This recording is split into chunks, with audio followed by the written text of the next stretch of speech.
What is up? Fellas, JPS delivers here, Madden NFL 08 with the user franchise with the Carolina Panthers, Mike Vick and company with Randy Moss, AP, LeVar Arrington, Vince Wilfork. We got the whole crew 6-1 going up against division rival with Vince Young, and no longer do they have Reggie Bush.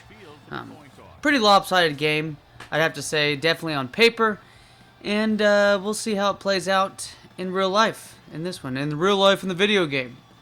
Hopefully all is well. Hopefully y'all had a good New Year's Eve, New Year's Day as well. I had fun myself, and we're back at it now. But also been delving into some daily fantasy football last week of the season, or last official week of the season for regular season. So 15 games on compared to usual. No Saturday games, no Monday night football game, but we do have an interesting Sunday night football game. We'll have to see how the division ends up with those two as Washington and Philly take on each other in that matchup, since you're also getting a game between the Giants and the Cowboys, who I expect the Cowboys to get a win right there. But it's going to be interesting to see what Philly can do with the new look Philly team against what is, one of the most legit defenses in the league, with Riverboat Ron and his philosophy there, and also just the momentum of that team in general. I mean, Chase Young, what a pick. That's starting to turn out big time. So it's looking good for them. It's looking good for them and their young team as well, besides the quarterback position, but you can get that done. Rest in peace, Dwayne Haskins and his career, but hey, who knows? But at the same time, though, I don't think I expect him to be on a contending team anytime soon. And what a fucking play by Vince Young. Thank God for the 12th defender on the field, the referee on that play, because Vince Young was off of the races. I think LaRon Landry would have eventually had that, but still, probably would have gotten another 10, 15 yards on that one. But able to stop them. Their offense really wasn't all that consistent. I felt like the sickest play besides Vince Young's run was that field goal. That was a nice kick.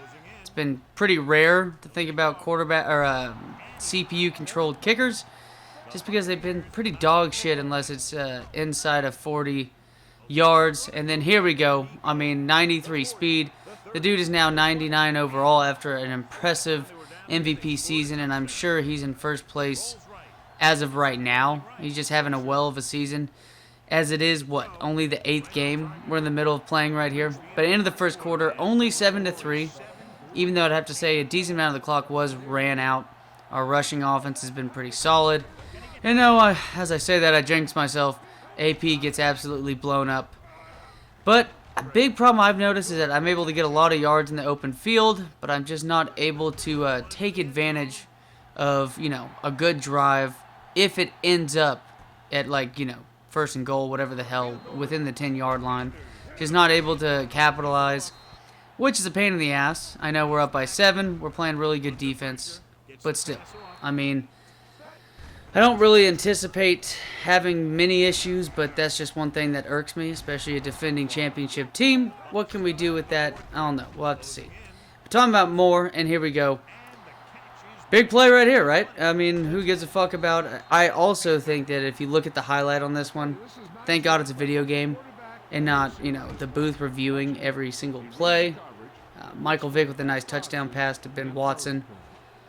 But really, though, y'all take a look at this. This shit ain't a touchdown. I don't think that's a touchdown at all, but I'll take it.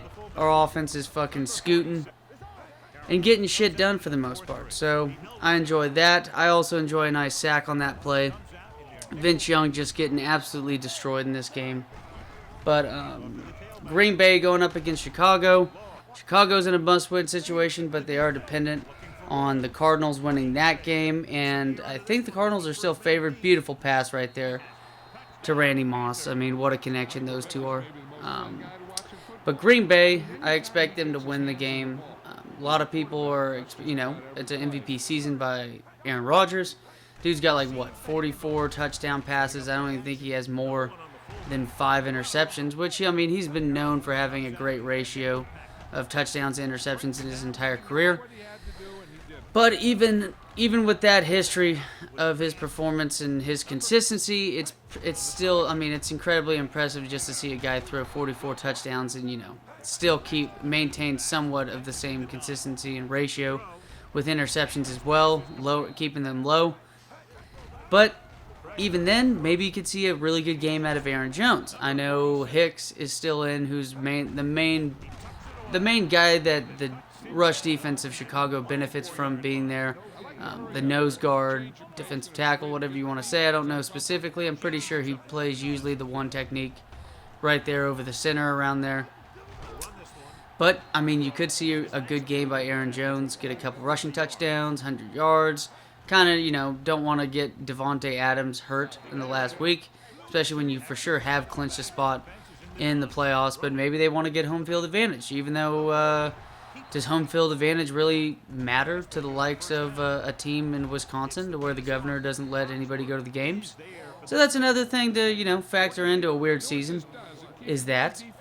So maybe it's a good chance that Aaron Jones has a really good game. We'll have to see. But Brandon Lloyd's going to have something to say on this play. Wide open.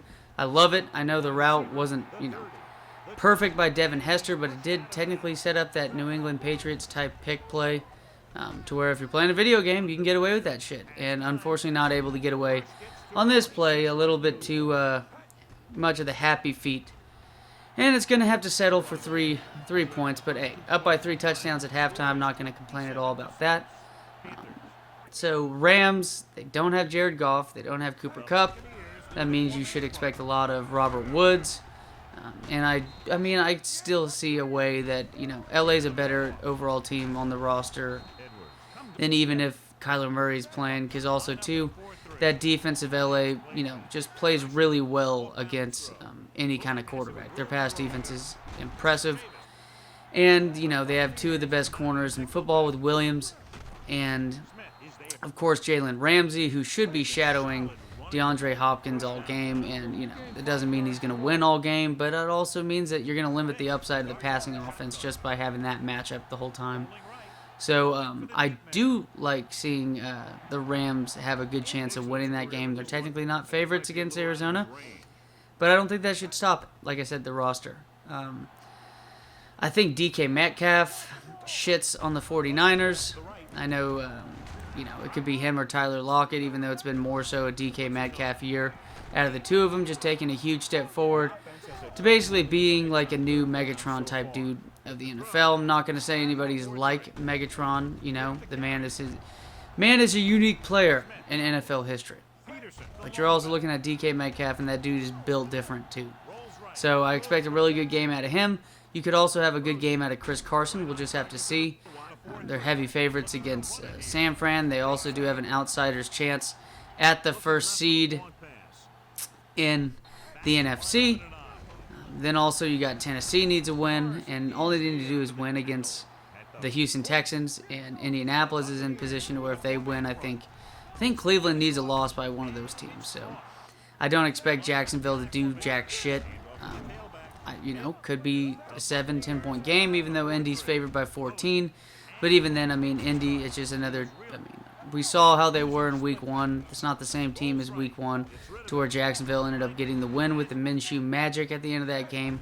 I expect Jonathan Taylor to get the ball a tits ton in this, and I expect Indianapolis to win. I expect Tennessee to win. Regardless of that being the case, just Houston's defense is garbage. So you could expect either a huge game out of Derrick Henry or a huge game out of Corey Davis or A.J. Brown. I don't expect a huge game out of both of those guys just because the way that defense is set up. Darrelle Revis just got roasted on that play. Didn't Darrelle Revis play for the Tampa Bay Buccaneers for a little bit? I'm pretty sure. But end of the third quarter right there, up by 28 points, getting shit done. But I expect what the fuck was I even talking about? Oh yeah, I expect Indy to win. I expect Tennessee to win.